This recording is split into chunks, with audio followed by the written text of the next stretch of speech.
सोनपुर के जंगल में बहुत ही प्यारी सुबह थी।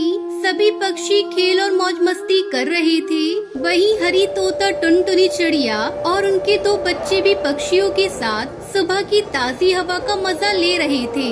फिर एक जगह से तेज रफ्तार के साथ दो तीर आए। एक पेड़ के तने में लगा और इसी तरह दूसरा तीर जमीन पर लगा। अरे भागो, लगता है कोई शिकारी आया है। सभी पक्षी डर कर उड़ने लगे। तभी एक और तीर आया और उसमें हरी का एक पंख उड़ा दिया। हरी तोता वहीं जमीन पर गिर गया। टुनटुनी चिल्लाते हुए हरी तोता की तरफ आगे बढ़ी। अरे ये क्या हो गया तुम्हारे साथ? अब तुम मेरा पंख थामो और उड़ने की कोशिश करो। तब तक आप लोग हमारे इस वीडियो को लाइक और अगर आपने हमारे चैनल को सब्सक्राइब नहीं किया है तो जल्दी से सब्सक्राइब कर लें और कमेंट सेक्शन में जरूर बताएं कि आपको हमारी ये कहानी कैसी लगी। इतना सुनकर हरी तोता ने उसका पंख थामा। टुनटुनी ने जोर लगाया लेकिन वो उसको उठा नहीं पा रही थी। वहीं उस तरफ से बिल्लू बिल्ला नाम का शिकारी भागा आ रहा था। उसे देख टुनटुनी चिड़िया ने अपनी पूरी जान लगा दी और हरी तोता को जमीन से ऊपर उठाया। तुम बस मुझे पकड़े रहना। ऐसा कहते हुए वो तेजी से पंखों को हिलाने लगी लेकिन वो उसको थोड़ा सा ही उठा पाई। हरी तोता ने देखा कि शिकारी पास आने वाला है। अब उसके चक्कर में टुनटुनी भी उसका शिकार हो जाएगी, इसलिए उसने जानबूझकर टुनटुनी का पंख छोड़ दिया और वो नीचे गिर गया। तभी शिकारी ने टुनटुनी चिड़िया पर तीर का निशाना लगाया जिससे बचकर वो एक डाली पर छुप गई। बहुत अच्छे बिल्लू, मैंने एक हरे रंग का तोता पकड़ लिया। यही तो चाहिए था। उसने हरी तोता को उठाया और देखा कि उसकी चोट आई है। हल्की सी चोट है और इसको पिंजरे में रख देता हूँ। जब ठीक हो जाएगा तो इससे मेरी किस्मत बदल जाएगी। बिल्लू बिल्ला ने हरी तोता को पकड़ा और अपनी गुफा की तरफ ले गया। टुनटुनी चिड़िया भी उसका पीछा करते करते वहाँ पहुँच गई। उसने हरी तोता को एक पिंजरे में कैद कर दिया और अपनी गुफा की खिड़की पर टांग दिया। टुनटुनी चिड़िया ने देखा कि वो अपने किसी काम में लग गया है तो वो हरी तोता के पास पहुँची। टुनटुनी, तुम यहाँ क्या कर रही हो? चली जाओ, इसने तुमको देख लिया तो तुम्हें भी पकड़ लेगा। मैं आपको ऐसे नहीं छोड़ सकती। आप हमारे जंगल के सदस्य हो। टुनटुनी चिड़िया ने पिंजरे को खोलने की कोशिश की लेकिन वो नाकाम रही। तभी शिकारी की नजर उस पर पड़ी तो वो उठकर आने लगा। टुनटुनी चिड़िया वहाँ से उड़ गई और थोड़ा दूर हो गई। बिल्लू बिल्ला ने हरी तोता को देखते हुए कहा, मेरी किस्मत का ताला खुल जाएगा। जब से मेरी शादी हुई थी मेरी किस्मत खराब हो गई थी। उसके बाद मैंने मेरी बीवी को मायके भेज दिया लेकिन इसके बावजूद भी मेरा काम ठप ही रहा। अब तांत्रिक बाबा के बताए उपाय के अनुसार मैं इस तोते की बलि सरस्वती माता को देकर उनको खुश कर लूंगा। फिर मेरी किस्मत हमेशा के लिए बदल जाएगी। ये सुनकर हरी तोता और टुनटुनी चिड़िया बहुत ज्यादा डर गई। हे भगवान, ये क्या हो गया? ये तो हरी तोता की बलि चढ़ाने वाला है। अब मैं इनको कैसे बचाऊंगी? मेरी मदद करो। टुनटुनी चिड़िया ने दिमाग पर जोर दिया तो उसको मोटे पपीते का ध्यान आया। वो उसी टाइम मोटे पपीते के पास पहुँची और उसको सब कुछ बता दिया। वो माता को खुश करने के लिए एक तोते की बलि देगा। ये जंगली जानवर कितने अंधविश्वासी होते हैं। पपीते भैया, हम हरी तोते को कैसे बचा सकते हैं? मैं बहुत ही उम्मीद लेकर आपके पास आई हूँ। उस अंधविश्वासी से हरी तोता को बचाना है तो उसको यहाँ पर मेरे पास लेकर आना पड़ेगा। मैं यहाँ उसको थोड़ा सा जादू दिखाकर उसको जो भी उपाय बताऊंगा वो उसको सच मान लेगा। और उसने अपनी बीवी को घर से निकाल रखा है, इसका उपाय भी मुझे ही करना पड़ेगा। पपीते भैया, तुम पक्षियों के बारे में कितना अच्छा सोचते हो। तुम वाकई में बहुत अच्छे हो। उसको यहाँ मेरे पास लाने के लिए मुझे एक ही रास्ता नजर आ रहा है। वो क्या रास्ता है पपीते भैया? तुम मेरे पेड़ से एक पत्ता तोड़कर ले जाओ। ये पत्ता तुम उसकी गुफा में डाल देना। उसके बाद मैं जो कुछ भी यहाँ से बोलूँगा मेरी आवाज इससे निकलकर उसको सुनाई देगी। पेड़ की बात सुनकर टुनटुनी चिड़िया ने ऐसा ही किया। उसने पपीते का एक पत्ता तोड़ा और उसको बिल्लू बिल्ला की गुफा के अंदर डाल दिया। फिर पपीते ने बोलना शुरू किया, ओ बिल्लू बिल्ले, ये किसकी आवाज है? कौन है यहाँ? मैं पपीता महाराज बोल रहा हूँ। तुझे अगर अपनी परेशानियाँ खत्म करनी है तो आज शाम तक मोटे पपीते के पेड़ के पास पहुँच जा, वरना तेरा सर्वनाश तय है। मोटा पपीता ये कहाँ मिलेगा? इसी जंगल में तालाब के किनारे एक पपीते का पेड़ है, वहाँ तुझे तेरी परेशानियों का हल मिल जाएगा। इतना सुनते ही बिल्लू बिल्ला खुश हुआ और उसी टाइम तालाब की तरफ चला गया। वहाँ पर टुनटुनी चिड़िया के बच्चे और कुछ पक्षी छिपकर सब कुछ देख रहे थे। शायद यही मोटे पपीते का पेड़ है। अब मोटे पपीते ने अपना जादू दिखाना शुरू किया। जितने भी पपीते पेड़ पर लटके थे वो चांद की तरह चमकने लगे। ये चमत्कार देखकर उसकी आंखें खुली की खुली रह गईं। फिर मोटा पपीता देवी की आवाज में बोला, बिल्लू बिल्ले, मैं सरस्वती माता हूँ, तुम्हारी समस्याओं का समाधान करने आई हूँ। ये सुनते ही वो खुश हो गया और पपीते से बोला, माता रानी, आखिर आपने मेरी सुनी ली। आप ही को खुश करने के लिए मैं तोते की बलि देने वाला हूँ, उसे स्वीकार करना।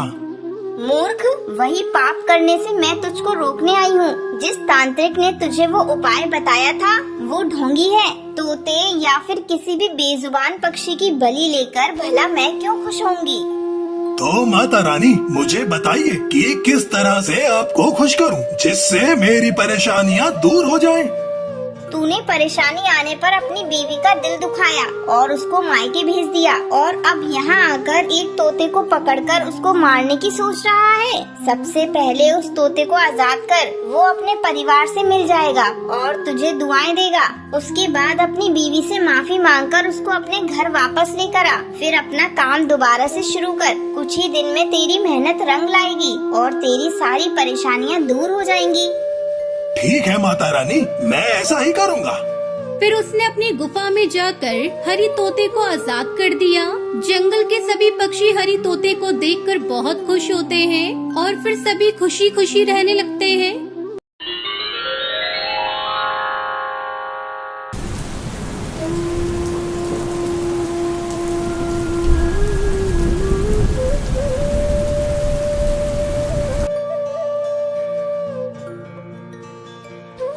बेटा कालू, अब तू बड़ा हो गया है तो मैं चाहती हूँ कि तू शादी कर ले, और तेरी शादी करने के बाद घर में बहू आएगी, घर में बच्चे होंगे तो घर में और भी मन लगेगा। मेरा बहुत मन करता है कि मैं तेरे बेटे को अपनी गोद में खिलाऊं। अरे दादी माँ, शादी वादी में कुछ नहीं रखा है। आज मैं शादी करके आ भी जाऊँ तो तुम खुद ही कुछ दिनों में बहू से परेशान हो जाओगी और उसे तरह तरह के ताने दिया करोगी। नहीं बेटा, ऐसा कुछ भी नहीं है। मैं उसका बहुत ख्याल रखूंगी और उसे हमेशा ही खुश रखा करूंगी।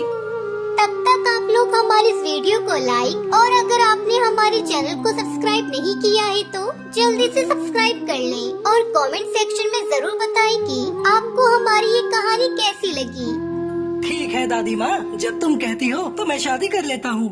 ये कहकर कालू जंगल के पंडित के पास जाता है और उनसे कहता है, पंडित जी देखो, वैसे तो मेरे घर में कोई कमी नहीं है, बस कमी है तो एक बहू की। और अब मेरी माँ भी चाहती है कि मैं शादी कर लूँ, तो मेरे लिए कोई अच्छी सी चिड़िया हो तो बताना। बेटा, तो फिर तो देख कैसे तेरी चटमंगनी पट ब्याह करवाता हूँ। फिर कालू टुनटुनी की शादी हो जाती है। कुछ दिनों बाद, टुनटुनी बहू, अब तू अपना ध्यान रखा कर, अब काम वाम पर ज्यादा ध्यान मत दिया कर। अरे दादी माँ, आप परेशान मत होइए, मैं अपने अंडे का ध्यान अच्छे से रखूंगी। देख बहू, मेरे पोते को कोई भी परेशानी नहीं होनी चाहिए। मैं चाहती हूँ तू एक बेटे को जन्म दे और मैं उसे अपने हाथों से खिलाऊं।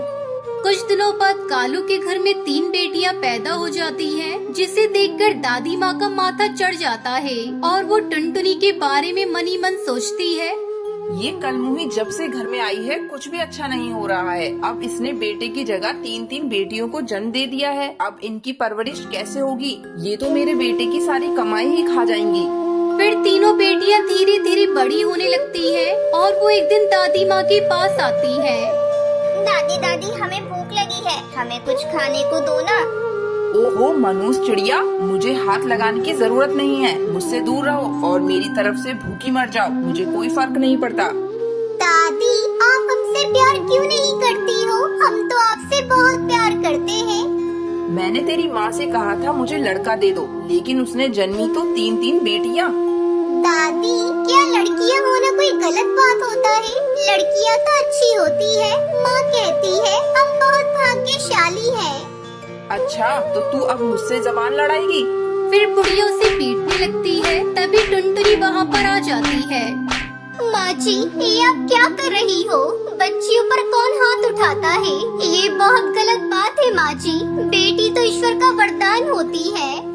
तभी बुढ़िया तिल मिलाते हुए बोलती है, तू मेरे बीच में मत बोल। मुझे तू बिल्कुल अच्छी नहीं लगती और ना ही तेरी ये बच्चियाँ अच्छी लगती हैं।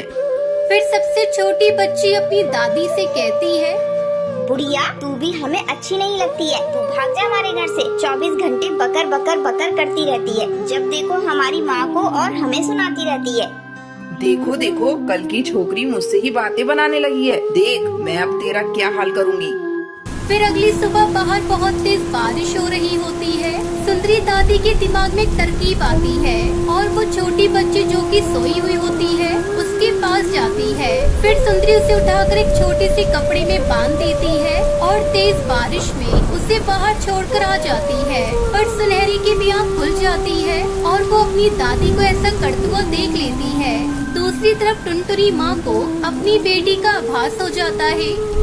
अरे छोटी कहाँ गई? इतनी जल्दी तो उठती नहीं है। हो सकता है बाहर खेलने गई हो। ये कहकर टुनटुनी घर के बाहर देखती है। बाहर बहुत तेज बारिश हो रही होती है। हे भगवान, ये रातों रात इतनी बारिश कैसे हो गई? ये अचानक से क्या हो गया? मुझे अपनी बेटी को बचाना होगा। फिर टुनटुनी छोटी को ढूंढती हुई घर के बाहर जाती है।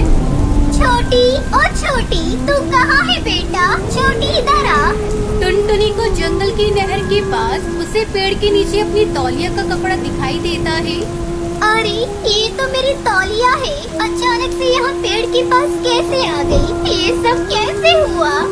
तभी सुनहरी अपनी माँ के पास आती है और वो अपनी माँ को सब बता देती है।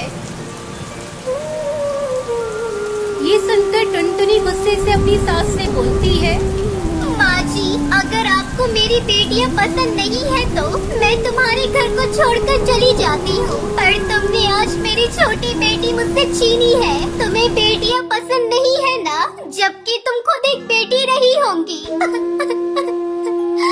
माँ जी, आपने मेरे साथ ऐसा क्यों किया? भगवान आपको कभी माफ नहीं करेंगे। इतना सुनते ही सुंदरी की आंखों में आंसू आ जाते हैं और वो कहती है, मैंने तुम लोगों के साथ कभी भी अच्छा नहीं किया, फिर भी तुम्हारी बातों ने मेरा दिल जीत लिया और मुझे पता चल गया कि बेटा और बेटी सब एक जैसे होते हैं। उनमें कोई भेदभाव नहीं होता।